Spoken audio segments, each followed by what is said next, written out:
everybody, today we are making a pasta salad with homegrown spinach, and this is an old Lynn Rosetta Casper recipe from Splendid table that I've been making every spring for years. And I have a couple of things that I do that are a little different than the original recipe, but generally it's pretty close. Don't be intimidated by the number of ingredients in this recipe. Most of them are just going into the dressing, and you can always leave stuff out and it will still be quite good. All right, I'm gonna start with the dressing.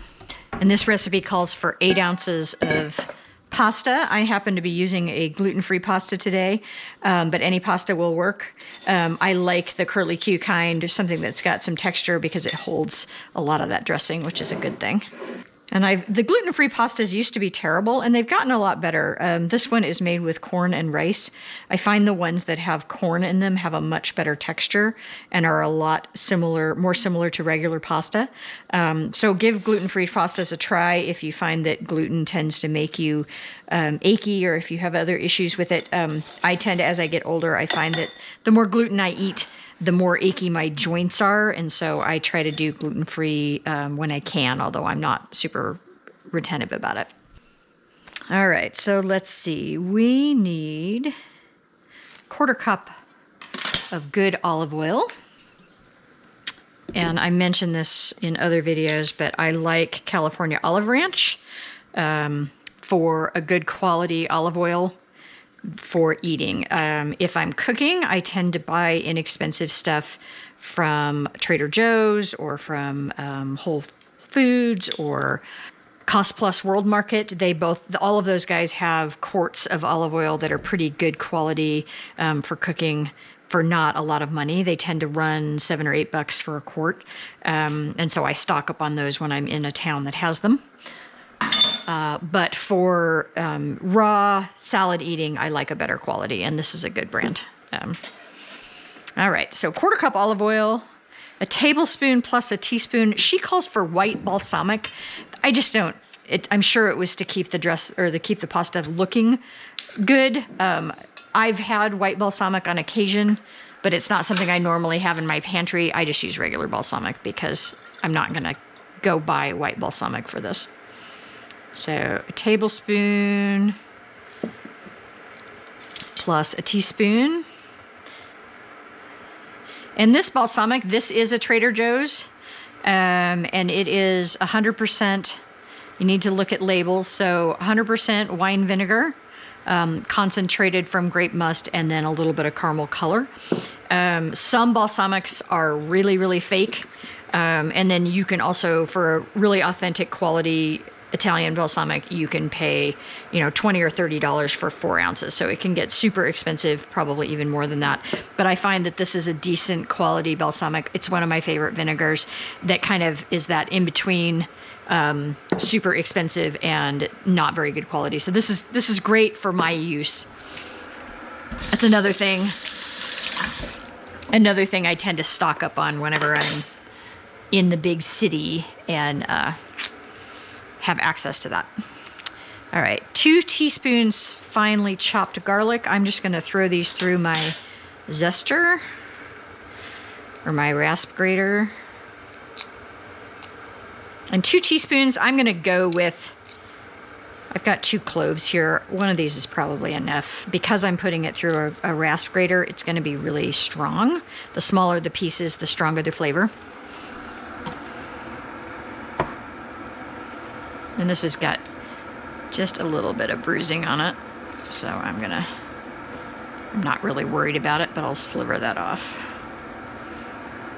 I'm boiling water to pour over some sun-dried tomatoes. This recipe calls for jarred sun-dried tomatoes in oil.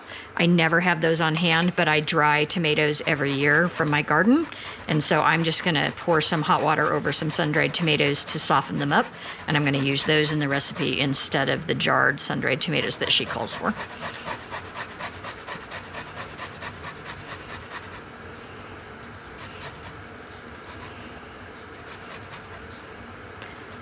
This is always fiddly at the end, trying to grate the garlic without grating my fingernails off. Let's see.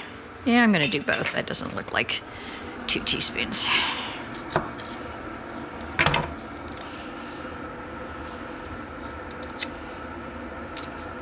Different kinds of garlic are easier or harder to peel. If they're harder to peel, they also store longer because part of what makes them harder to peel is that skin is really tight. And so a lot of times store-bought garlic is harder to peel. And then the older it gets, the clove shrinks a little bit in the paper and it gets easier to peel if it's older as well. So, but hardneck garlics, which are a little more gourmet and that you don't usually see in the grocery store because they don't store all that well, those are usually much easier to peel. And so I grow both hardneck and softneck garlic, although this is from the store because I'm out of my regular garlic for the year. I've used it all up or dried it or roasted it into freezer garlic bombs. So, all right. Always rinse your rasp grater immediately. Stuff comes right off of it if you rinse it immediately. It's much harder to clean if you wait, so don't wait. All right, 2 teaspoons lemon zest. I'm going to assume that's going to be most of this lemon.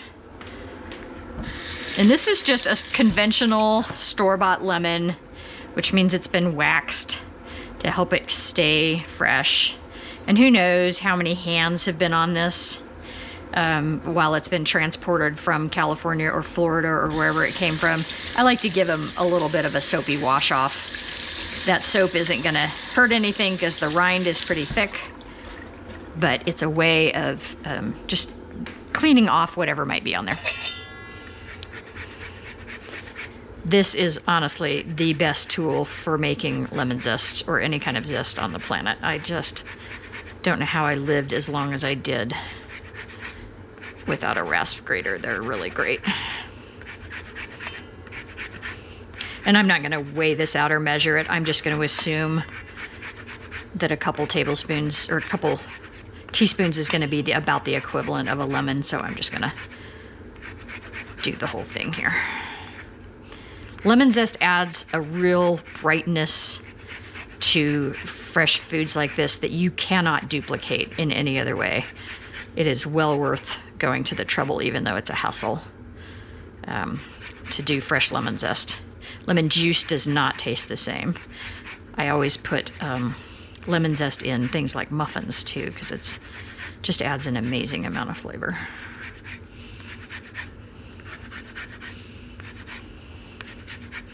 What I like about this zester too is you really, once you get to a certain point, like I could keep rubbing this and it really doesn't, it's not going through the white part. And so you really can't overdo it or get the bitter part with these things because they just kind of stop once you get through that nubbly bit. A lot of stuff does stick to it, and because I love this flavor and I took all this effort, I'm just gonna clean that off of there, not let it go to waste.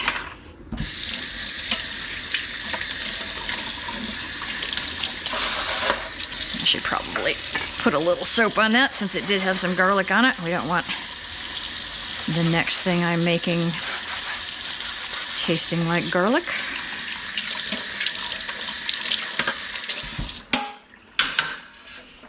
All right, looks like our water has boiled. So we want to get these tomatoes soaking. You know what? I don't think this actually has dried tomatoes in it. I was mistaken. Never mind. Forget the dried tomatoes. It has fresh tomatoes, which are sitting right here. That's why those are there. Olive oil, vinegar, garlic, lemon zest, tapenade, honey, and half a teaspoon of salt and black pepper. Honey, I need a teaspoon of honey. I'm not going to measure that. It's not going to be very much.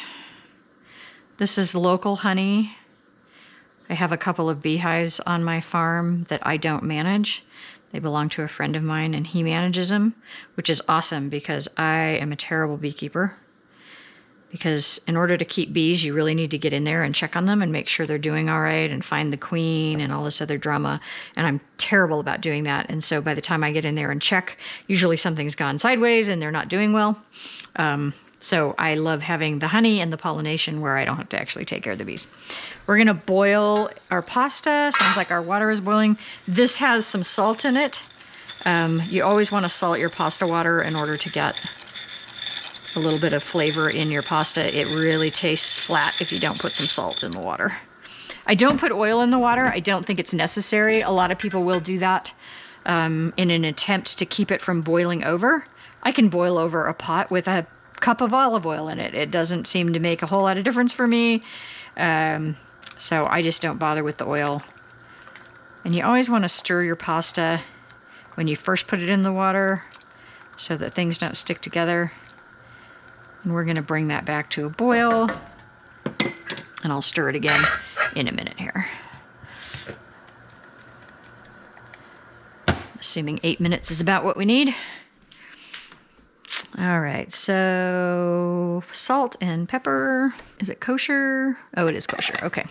Kosher salt is much grainier. The pieces, the individual crystals of salt are much larger. And so they measure about double what regular table salt would measure. And so if she's calling for a half a teaspoon of kosher salt, that is going to be about a quarter teaspoon if all you have on hand is table salt. So it's important to know which one. I happen to have some kosher salt. I have about 6 kinds of salt in the house. It's kind of ridiculous.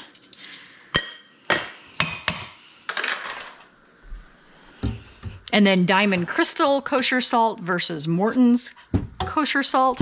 Those actually have different sized grains as well, and so they don't measure equally. It seems that most people use Diamond Crystal.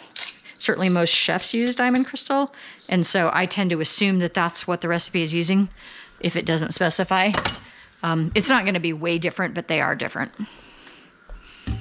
All right, that looks like it's coming back to a boil. And this is going to need to cool once it's cooked, so we want to get this cooking and then cooling so that it's ready for everything else. You can see things, there was a little bit of chunkiness in there, things wanting to stick together. But I think we just solved most of that. Okay.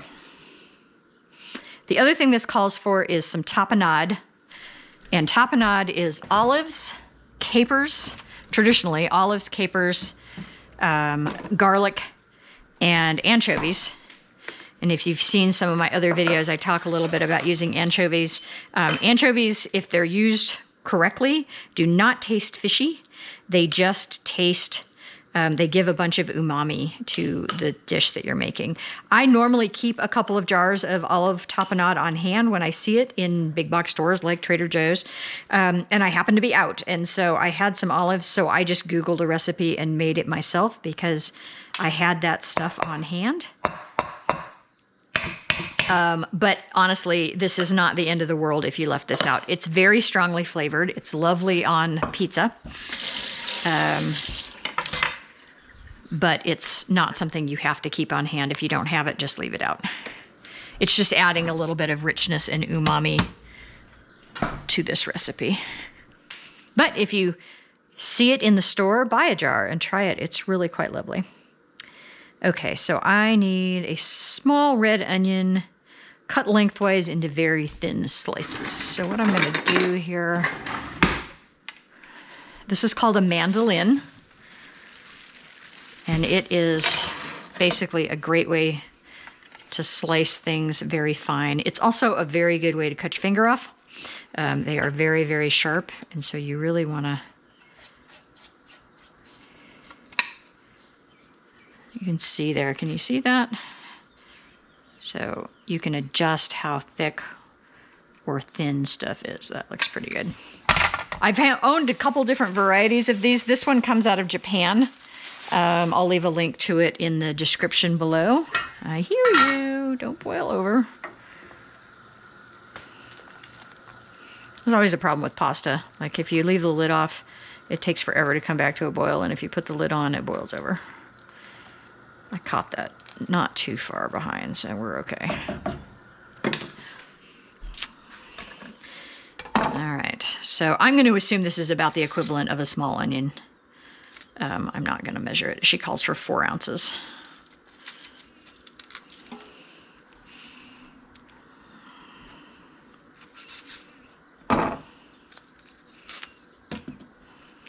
So the trick to this is really keep your fingers out of the way.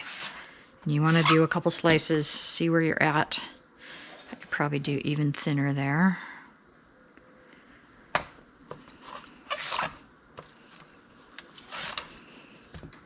Yeah, that looks good. And I'm just gonna really be conscious of where my fingers are, and I'm gonna stop slicing before I get anywhere close, because if there's a way to cut my finger, I will do it. I have cut my finger in so many different ways while cooking. I also have a cut glove, which is a glove that you can wear that makes it harder to cut through. There we go. That looks great. This is another thing. I just tend to rinse it immediately rather than letting it sit. It takes seconds to wash when it's fresh and much harder to clean once everything is dried on there.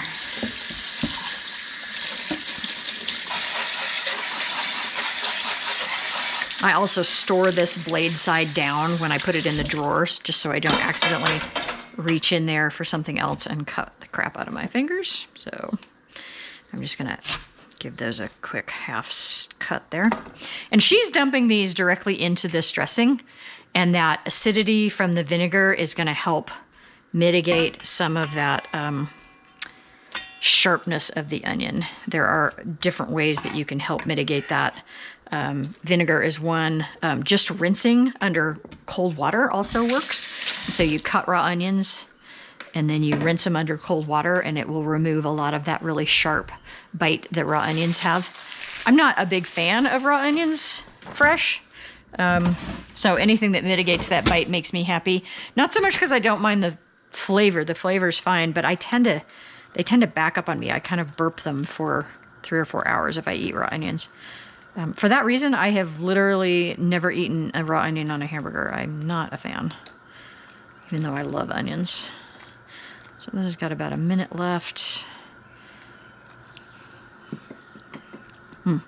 Definitely not done yet. And honestly, all this had in it was pasta. I'm just going to put it away because it's not dirty. Let me give that a quick stir before we move on to the next thing here. I should have stirred this before I put the onions in. Forgive me, but it's going to be fine.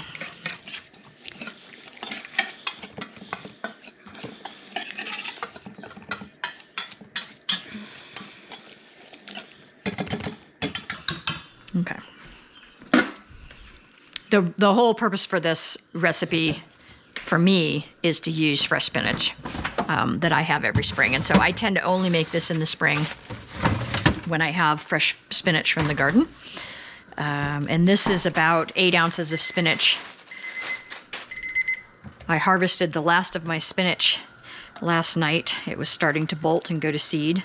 So I just pulled everything out because it's starting to get warm out, and spinach is definitely not a warm season crop.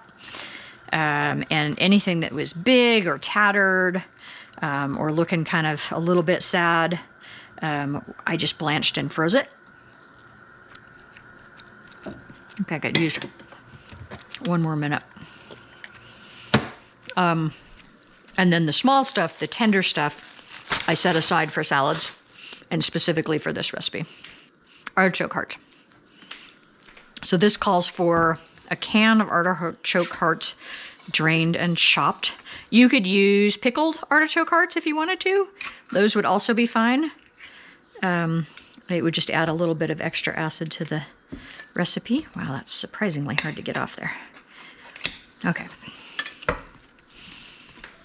I'm actually not a giant fan of artichoke hearts. I know a lot of people consider them to be kind of gourmet. I like them fresh cooked with a little bit of mayonnaise, but jarred is not something I keep on hand or canned unless I have a recipe that specifically calls for them where I think it works.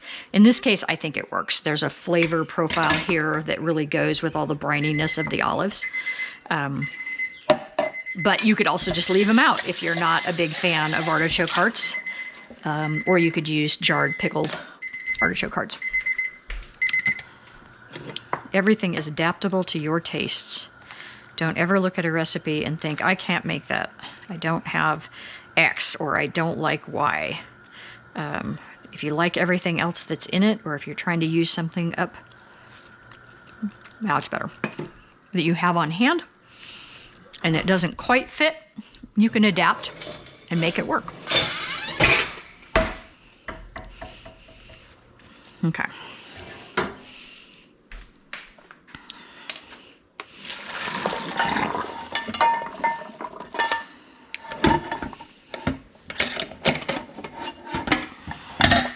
Just give that a quick cool rinse to wash some of the starch off and to cool off those noodles.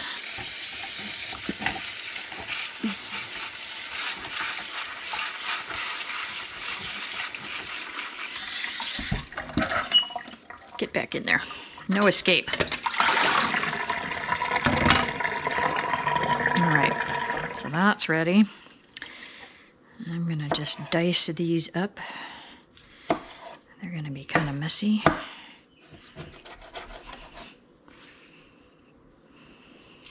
So do you guys know that artichokes are really a type of thistle? If you've ever seen one bloom, you immediately know that. They have huge purple thistle blossoms that are really pretty. I grew up in Northern California, and my parents had a couple of artichokes on the property, and we would eat tons of them in the spring, or they would. I would kind of struggle through it because I was picky. And then they would always kind of give up and let them go to flower. And so there were always blooming artichokes out in the garden. And I remember sticking my nose against one of the blooms one time to see if it smelled good. And it doesn't. They don't really have any smell. But this bee that was way down deep in this artichoke came bumbling up from deep down where I couldn't see her, and just like buzzed the tip of my nose as I had my nose against that artichoke flower. And she didn't sting me. And we all just went on our merry way, but I'll never forget that, something buzzing the tip of my nose and realizing it was a bee in there that I couldn't even see, so she was so far down. All right, so there's our artichoke hearts, diced up. I'm guessing this just kind of gets, everything just sort of gets layered in here and tossed is what we're aiming for here. And Lynn Rosetta Casper, whose recipe this is, and I hope I'm saying her name right, she has a deep love of Italian food. I think she's part Italian.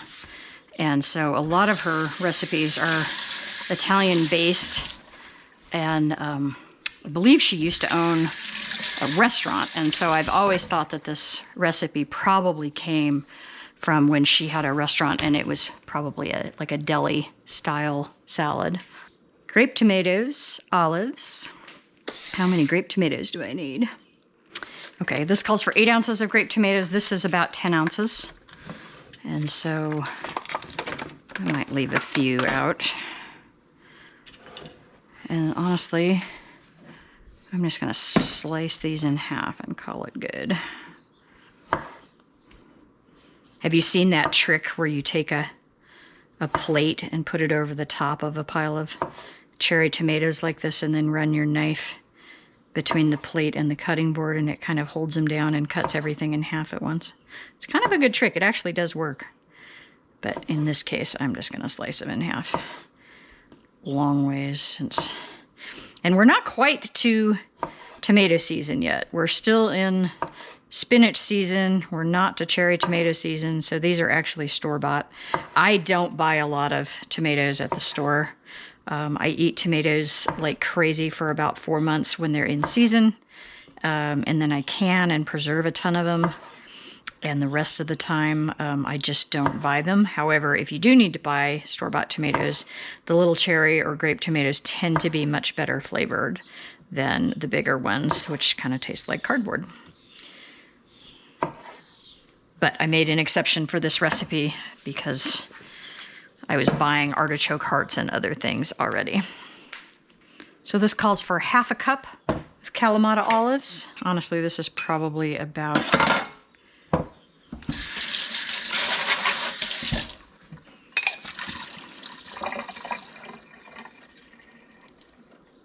yeah, we're just gonna call that good.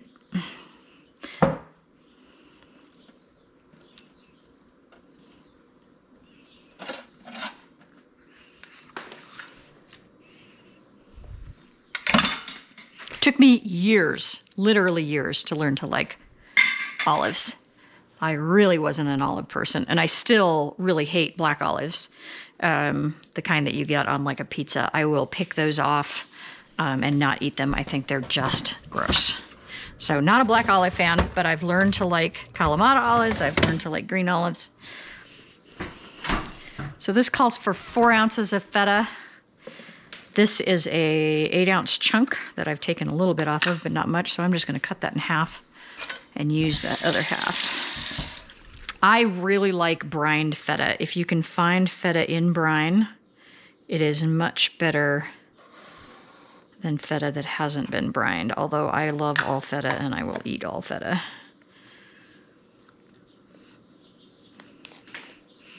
Put that back in there. It is a little messy because it's not already crumbled, but flavor-wise, so much better. And honestly, I think it lasts longer when it's submerged in a brine like that. That will last a month easy in the fridge when it's in a brine.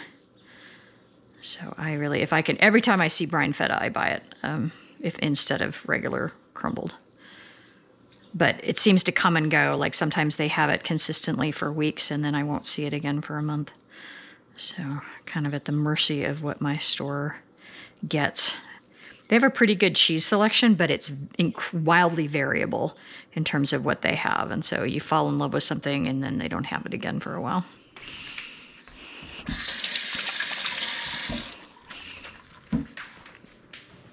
So we are just continuing to layer flavors into our bowl.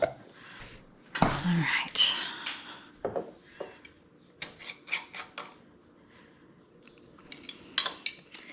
12 to 16 small whole pepperoncinis. These are homemade, homegrown pepperoncinis from a couple of years ago. And they're not as firm as what you would get in the store. Store-bought pickles in general have got an agent added to them that helps keep them firm. She calls for them whole. I'm not a fan of a whole pepper at once. So I'm just going to chop these and mix them into the dressing for a little bit of heat and a little bit of brininess. That one looks like the seeds were a little funkadelic. And it calls for 12 to 16. I'm just going to use this jar up, so I'm not putting quite as many in there as called for. I may have another jar on my pantry shelf, I'm not sure, but this is good enough.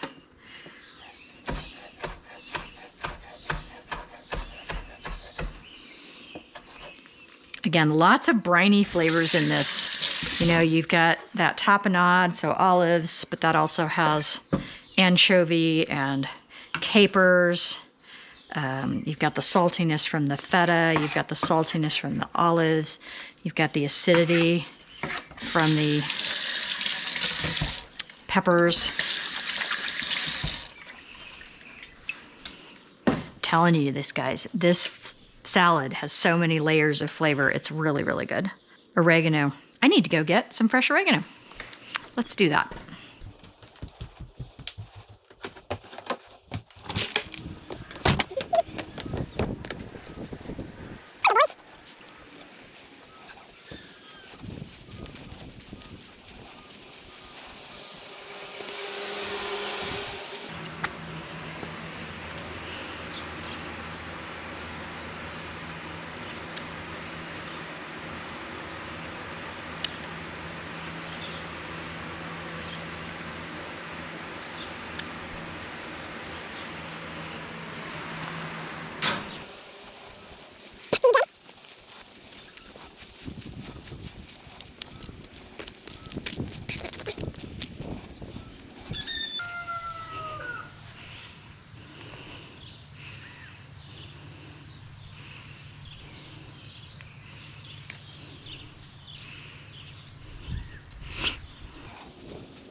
So conventional oregano, I'll put the name up on the screen for the genus species of the standard oregano that you buy when you're putting in a spice bed, can vary a lot in flavor, and I'm not quite sure why. And I did a bunch of research a while back on the best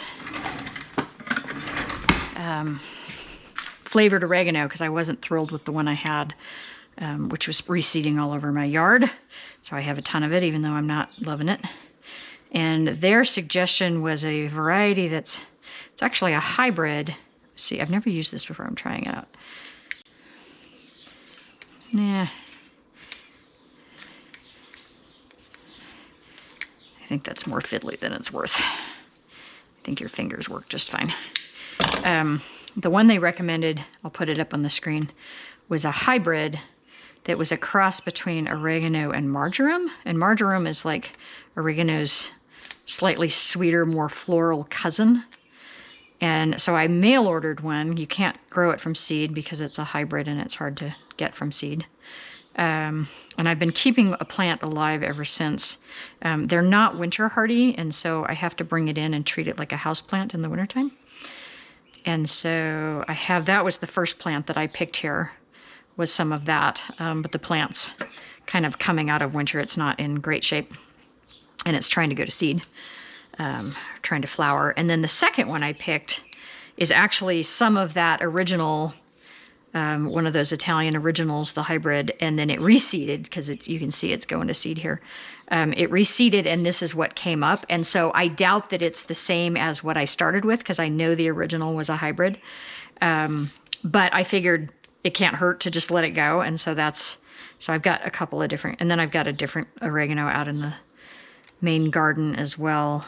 And then I've got original oregano that was what I bought at the store as a, big box store herb garden kind of oregano, and it has reseeded all over the yard.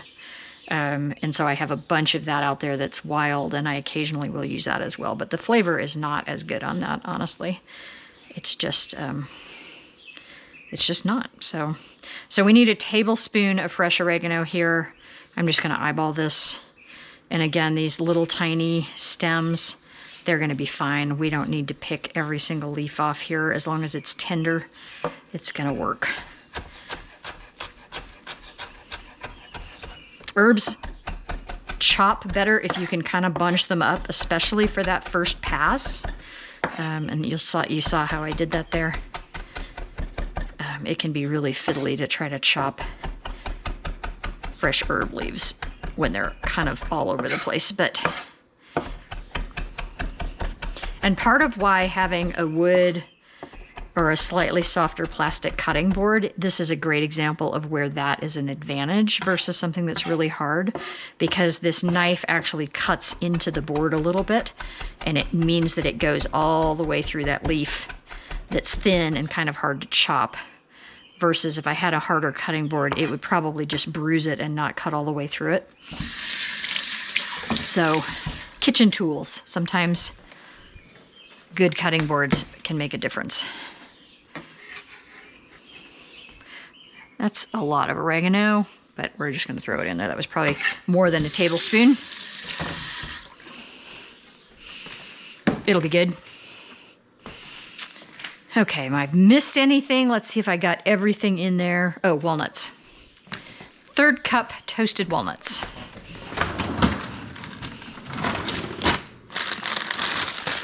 I keep my nuts in the freezer because we don't go through them super fast, and that keeps them from going rancid. An oversized 1/4 cup. I was eating pecans on my salad yesterday.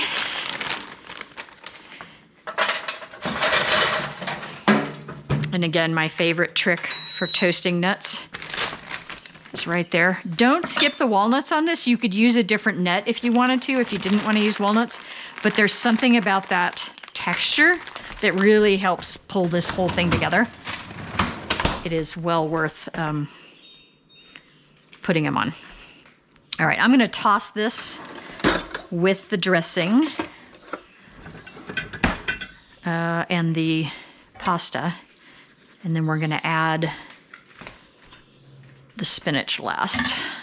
The spinach is gonna wilt over time in this dressing and kind of break down, and so it's definitely the kind of thing you want to add last. You could even actually set it aside and just put this over it and serve it that way if you wanted a really pretty presentation, rather than mixing it in and letting it sit. It will get kind of wilted out if you let it sit in the fridge for a long period of time. However, it still tastes great. That doesn't hurt anything, and I just often just do that and leave it. Look at that. So we've got those kind of almost quick pickled red onions in there, sitting in that dressing. And that acidity from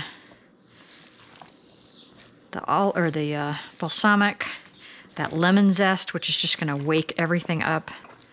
I don't think this calls for lemon juice. I'm gonna double check, but I don't think so.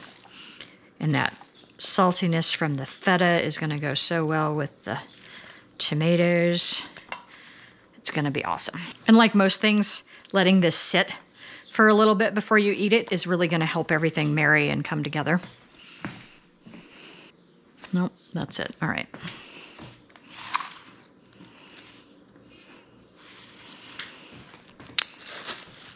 And I'm gonna use about half of this bag. As I said, it calls for 4 ounces. This is an 8-ounce bag. So I'm just gonna kind of eyeball this. And honestly, you could easily double the amount of spinach in this and be very happy. It does not need to be, you don't need to skimp on the spinach. It's a great healthy green. It's really tasty in here. You can't really overdo it.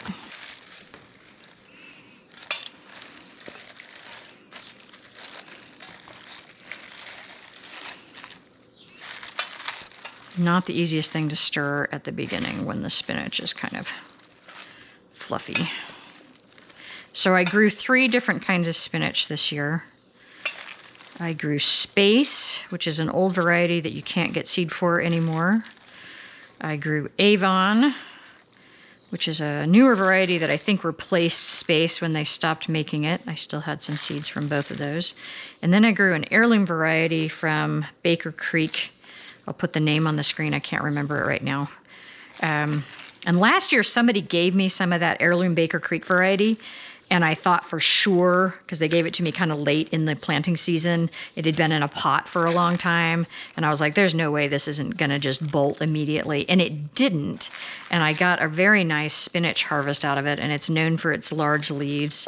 And so I ordered some seed so that I could grow it again, and this year it immediately bolted. I grew it from seed. It was the last thing I put in to the spinach bed, and it was really the first thing to bolt. So I don't know how I got so lucky last year with that one.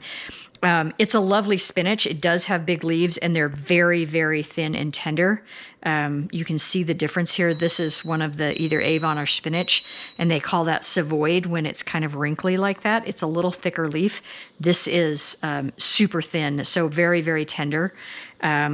But yeah, it did not hold for me. Spinach is one of those things where sometimes it is worth getting the hybrid seed on, just because they are less prone to going to seed immediately. They'll still bolt pretty quickly. Spinach is definitely not a fan of heat, and so it does go to seed very quickly regardless, but the hybrids tend to hold a little bit better. So I've done both here. There's 3 kinds of spinach in that salad. I'm just gonna give these a really quick chop.